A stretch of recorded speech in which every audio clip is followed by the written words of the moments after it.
Bonjour à tous, bienvenue pour ce deuxième épisode de ma série de 3 vidéos sur les différentes parties de la pipe. Avant de commencer, j'invite ceux d'entre vous qui ne l'auraient pas encore vu à regarder le premier épisode avant de visionner celui-ci, ce qui peut être utile pour la compréhension des vidéos suivantes.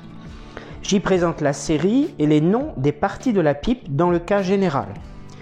Dans ce deuxième épisode, nous verrons les principaux matériaux servant de base à la fabrication d'une pipe, d'abord pour la tête, ensuite pour le tuyau, et enfin j'aborderai brièvement quelques métaux utilisés pour la bague ornant certains modèles.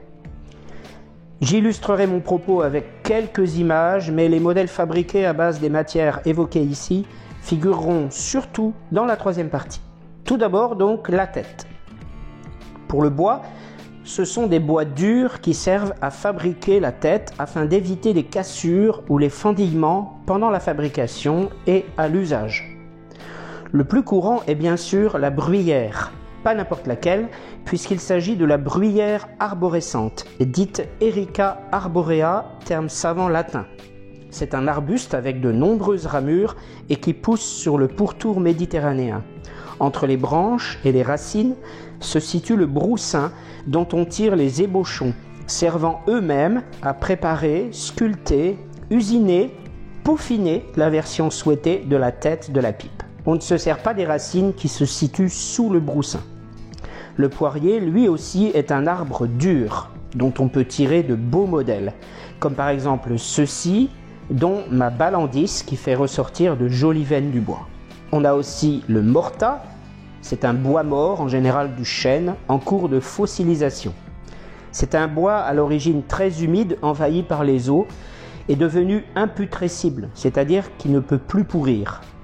Il peut présenter de très beaux motifs naturels, rappelant souvent l'aspect de l'ébène. Il est rare et cher. L'olivier permet aussi de fabriquer de jolis modèles. Le cerisier présente un aspect classique et il reste abordable pour toutes les bourses. On en trouve assez peu sur le marché, mais je voulais le citer pour information. On citera également l'érable pour la tête de certaines pipes et pour la tige des pipes maïs, ainsi que le hêtre pour certaines tiges ou extensions, et le bambou, employé pour l'extension de certaines tiges. Il existe en effet des modèles de pipe où une petite tige de bambou se place entre la tige principale et le tuyau. Cela permettrait des saveurs particulières et un refroidissement de la fumée. J'évoque à titre anecdotique le bois de rose, tellement on le trouve peu, voire pas du tout sur le marché occidental, mais plutôt sur les sites chinois.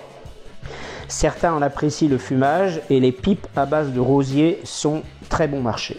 Nous avons fait le tour pour le bois, voyons maintenant les autres matières. Vous connaissez sûrement les pipes en terre. La terre a été employée pour les pipes bien avant que n'apparaisse la bruyère sur le marché. C'est en principe la derle, qui est une terre argileuse provenant de la Meuse. On trouve aussi l'épi de maïs, mais uniquement pour le foyer.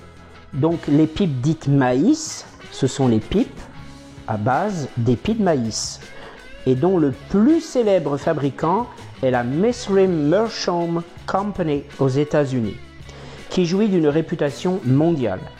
Ce sont de jolis modèles, bien finis, à l'aspect naturel, très abordables pour qui veut commencer de fumer la pipe avec de modestes moyens.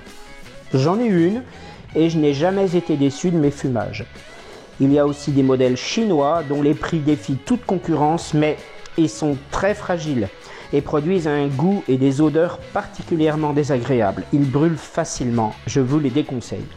Voyons maintenant l'écume de mer. La pipe en écume de mer fascine universellement dans le monde de la pipe. Vous connaissez tous l'écume de la mer.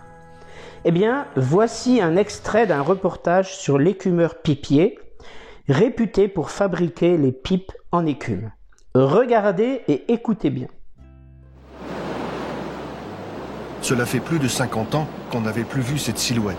En toute saison, longeant la plage, les anciens reconnaissaient l'écumeur de mer à sa hotte et son escou noir. C'est grâce à cet outil que l'étrange glaneur retire des flots bouillonnants sa précieuse récolte de mousse blanchâtre, l'écume de mer. car c'est cette concrétion sédimentaire qu'on utilise pour la fabrication des fameuses pipes en écume de mer. Car c'est cette concrétion sédimentaire qu'on utilise pour la fabrication des fameuses pipes en écume de mer. Vous allez rire, mais dans mes premières années de fumeur de pipe, où je n'y connaissais rien, je me suis demandé comment on pouvait faire une pipe comme ça. Évidemment, tout cela est faux.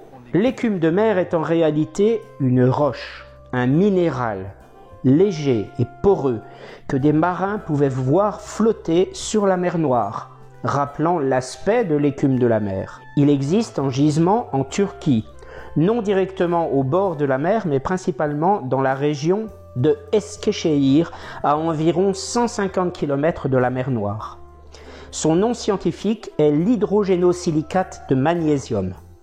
On dit aussi pour abréger le silicate de magnésium. On voit aussi assez souvent le terme allemand Meerschaum pour la désigner. Meerschaum qui veut dire écume de mer. L'écume demande beaucoup de travail et certains modèles peuvent atteindre des sommets d'esthétique et de prix. Je vous en montrerai dans la 3e vidéo quand il s'agira de parler des cas particuliers. Alors attention, il y a aussi la fausse écume. Si vous rencontrez un modèle de pipe en écume pas trop cher, c'est soit une vraie bonne affaire d'occasion de véritable écume de mer, éventuellement sur un site de vente entre particuliers par exemple, ou dans les réseaux des fumeurs de pipe, soit dans le circuit du neuf, mais si c'est dans le circuit du neuf, ce sera probablement de la fausse écume.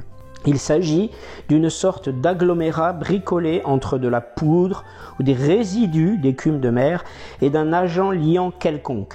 Ne l'achetez pas, vous seriez vraiment déçus. Ensuite, voici la céramique, une terre cuite. Nous avons la calebasse qui est une sorte de courge et qui sert à la fabrication des vraies pipes calabash. Nous y reviendrons dans la 3e partie. L'aluminium pour la tige de certaines pipes comme les Falcon. Le liège, quant à lui, peut servir à la fabrication de certaines parties internes des calabash ou des pipes en terre. Nous retrouverons ces matières dans les cas particuliers qui feront l'objet, donc bien sûr vous le savez maintenant, de la 3e vidéo. Passons maintenant aux matériaux utilisés pour la fabrication des tuyaux. Alors, l'un des plus courants est bien sûr l'ébonite. Le terme français ébonite est la francisation du terme anglais ebonite. Il tire son appellation du mot anglais ebony, l'ébène, car l'ébonite est noire comme l'ébène. L'ébonite est faite de caoutchouc naturel ou artificiel durci par vulcanisation, c'est-à-dire avec une certaine proportion de soufre, environ 20 à 30%. J'ai vu même des pourcentages un peu plus élevés, mais c'est ce qu'il faut s'imaginer. C'est pour cela qu'il s'oxyde facilement au long des fumages. Il est tendre sous la dent malgré son aspect dur et ce n'est pas du plastique. Il reste toujours noir et ne se travaille pas comme l'acrylique qui est du plastique et a tendance à se répandre en ce moment sur le marché. L'acrylique est plus léger et plus résistant que le verre. C'est dur sous la dent. Il se travaille et l'on peut en obtenir de jolies couleurs ou de beaux motifs brillants. L'acrylique est forcément plus cher que l'ébonite car c'est plus fiable, plus beau et il ne s'oxyde pas. Le Cumberland, quant à lui, est proche de l'ébonite et on peut en tirer de jolies stries pour certaines pipes haut de gamme. La corne est vraiment de la corne de bovin. Elle présente diverses qualités que j'indique ici. Je cite pour exemple la corne des pipes de la marque Genot, qui est en principe prélevée sur du zébu élevé en Amérique du Sud ou à Madagascar. C'est du moins ce qui apparaît sur leur site. Voyons maintenant les bagues. Les bagues sont fabriquées en métal, soit de l'alliage comme du laiton, soit du nickel, soit de l'argent. Voilà pour les matières en cours sur le marché de la pipe. La prochaine fois, j'illustrerai le propos d'aujourd'hui en vous montrant des cas particuliers. Nous verrons en détail les parties de la pipe à travers certains modèles, pouvant présenter des particularités par rapport à ce que j'ai présenté dans le premier épisode, tout en découvrant des modèles fabriqués avec les matières évoquées dans ce 2e épisode.